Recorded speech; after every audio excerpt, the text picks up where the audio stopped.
teori. Desain pengampu Ibu Hidayat Solia, SPDI, LPD, MID. Sebelumnya perkenalkan anggota dari kelompok 4, saya sendiri. Nama saya Atimila Tana Asyari dengan NIM 96. Saya Nurani Saputri Atinsi dengan NIM 94. Saya Kamila Fitri Kasari dari NIM 105. Saya Alfana Bisa dari NIM 108. Baik, selanjutnya masuk ke pembahasan. Pertama tentang Albert Bandura. Albert Bandura itu lahir pada tanggal 4 Desember tahun 1925 di Monroe dan meninggal pada tanggal 26 Juli 2021 di Standard, California, Amerika Serikat. 2021 itu berarti baru meninggal 3 tahun yang lalu. Kemudian Bandura masuk universitas gratis di Columbia pada tahun 46 dan terlihat pada umumnya masih di tahun 45. Jadi Albert Bandura itu adalah seorang psikolog yang berpengaruh dalam bidang psikologi kognitif sosial dan dikenal dengan kontribusinya dalam teori pembelajaran sosial dengan konsep efikasi diri dan eksperimen boneka Bobo doll yang terkenal.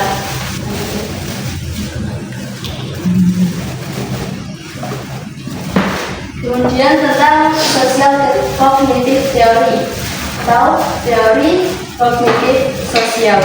Teori kognitif sosial adalah teori yang membahas bagaimana manusia belajar melalui pengamatan, peniruan, ataupun pembelajaran observasi dan juga pemodelan. Jadi individu itu belajar dengan mengamati, meniru, dan mencontoh perilaku orang lain yang kemudian itu membentuk suatu sikap dalam diri individu tersebut.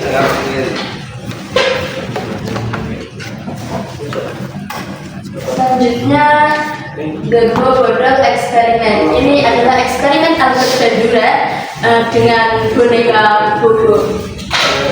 Eksperimennya itu dia mengadakan 2 tempat yang diisi oleh seorang model atau seorang model boneka Bobo dan juga anak kecil.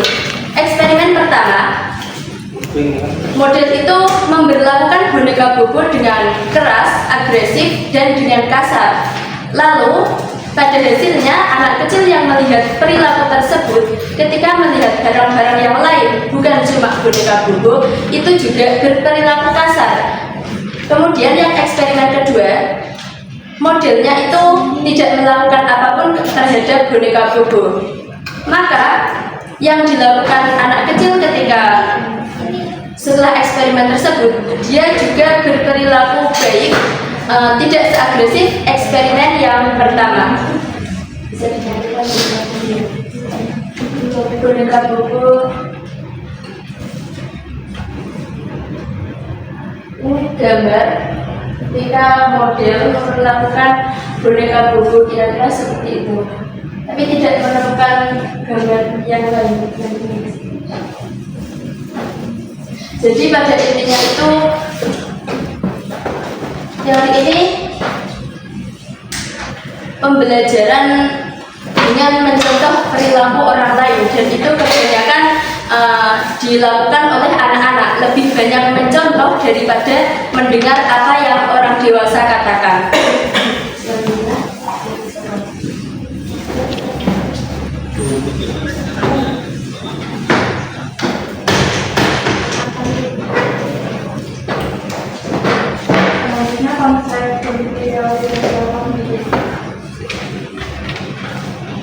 Satu, konsep belajar bahwa pembelajaran berdasarkan pada kegiatan faktor sosial dan kognitif serta perilaku memainkan peranan penting dalam proses pembelajaran.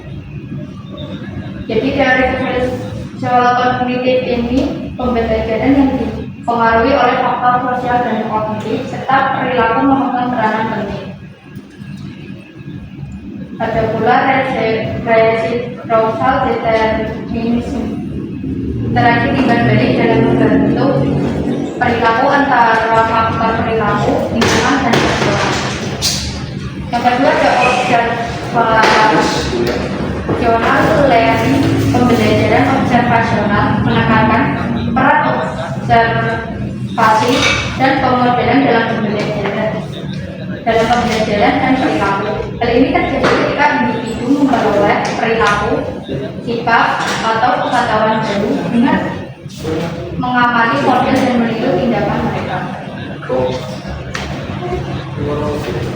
Adapun konteks observasional learning.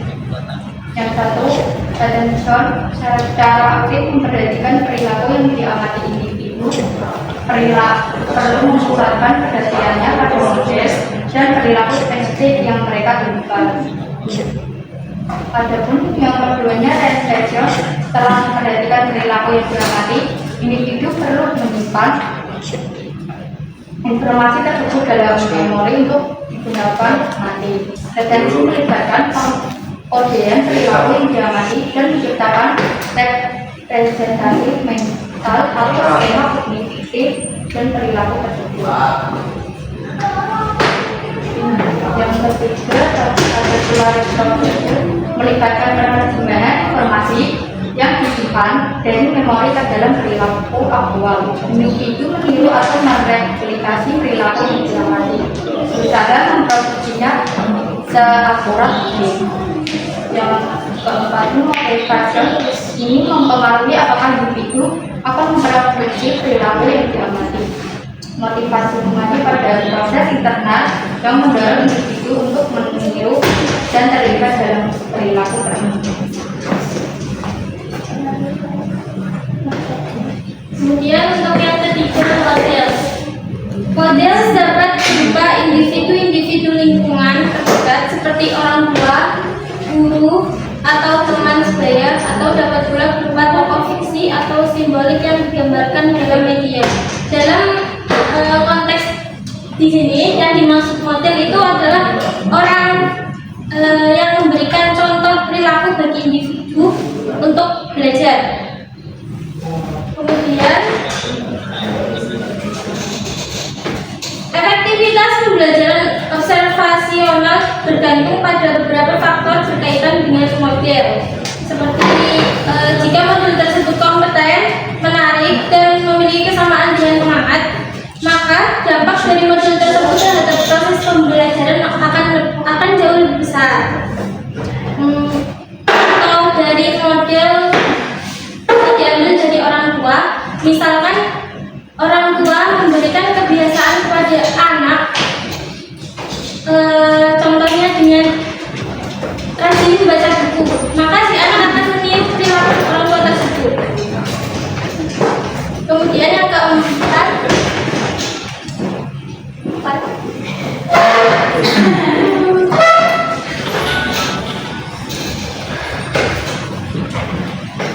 adalah self-efficacy.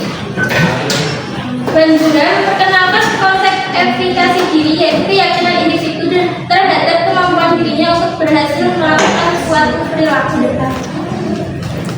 Tingkat keyakinan tinggi akan membuat seseorang lebih termotivasi untuk meniru dan menirukan perilaku yang ia amati. Motivasi juga dipengaruhi oleh hasil dan konsekuensi yang terkait dengan perilaku tersebut, seperti hadiah atau hukuman. Misalnya, jika seseorang percaya bahwa dia bisa berhasil dalam ujian matematika, maka dia akan lebih termotivasi untuk belajar dan mencoba mengerjakan soal-soal ujian. Jika hasilnya baik, maka dia mungkin akan mendapat ujian atau hadiah yang akan memperkuat keyakinannya dan motivasinya untuk belajar lebih keras di masa yang akan datang.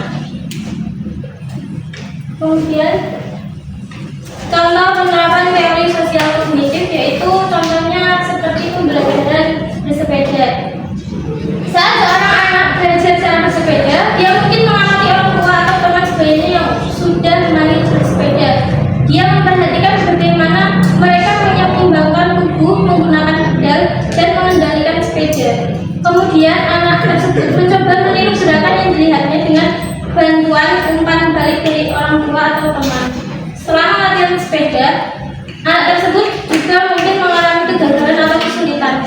Namun dengan bertahan mencoba lagi, dia belajar dari pengalaman tersebut dan memperbaiki keterampilannya.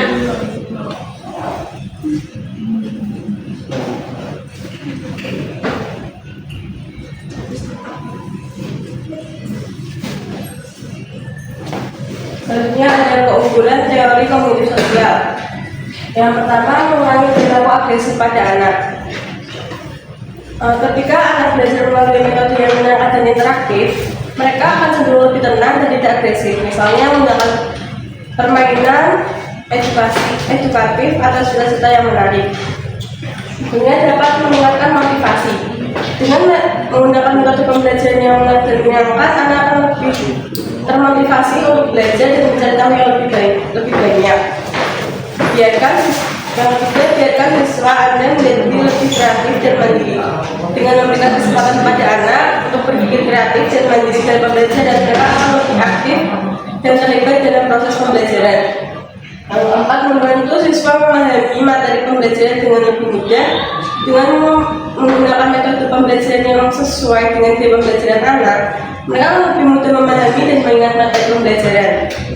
Yang kelima, memberi bahan ajar menjadi lebih mudah sesuai dengan perkembangan anak. Proses belajar ini akan menjadi lebih efektif dan menyenangkan bagi mereka.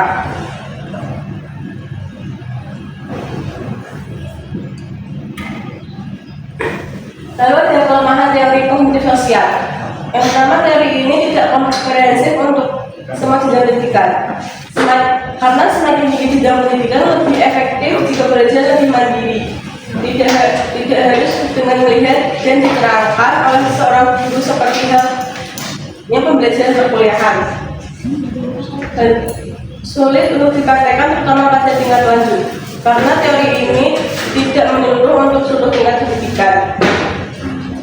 Yang ketiga, pada dasarnya teori kognisi ini menitik beratkan pada daya ingat siswa, sedangkan daya ingat masing-masing siswa berbeda. Sehingga kelemahan yang muncul di sini adalah selalu menganggap bahwa semua siswa mempunyai daya ingat yang sama dan tidak dibeda-bedakan. Yang keempat, jika sekolah hanya menggunakan metode kognitif dan tidak ada metode pembelajaran lain, maka siswa kesulitan untuk mempraktekkan kegiatan di materi.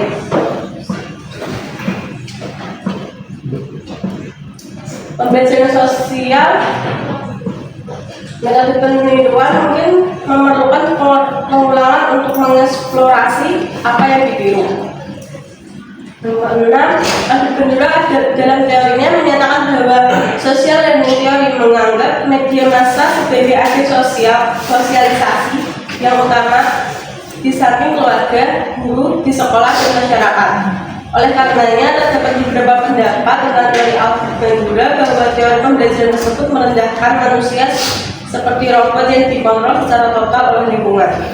Yang ketujuh, dalam teori Alfred Bandura, pada saat menerima informasi tidak melihat dari sisi negatif atau positif, manusia belajar hanya dengan melalui peniruan modeling. Dalam hal ini, individu yang menggunakan teknik peniruan dapat meniru tingkah laku negatif termasuk perlakuan di masyarakat dan sekolah.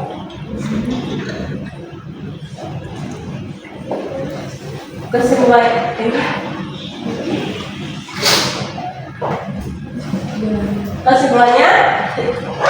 teori kognisi sosial yang dicetuskan oleh Alfred Bandura membahas perilaku manusia tidak hanya dipengaruhi oleh lingkungan fisik, tetapi juga oleh faktor internal individu. Dengan konsep belajar ini, siswa akan lebih sadar akan keterbatasan dirinya untuk memiliki pemahaman yang dalam. Salah satu keunggulan dari teori ini adalah membuat anak menjadi lebih kreatif dan mandiri, serta kelemahannya yaitu tidak komprehensif untuk semua jenjang pendidikan.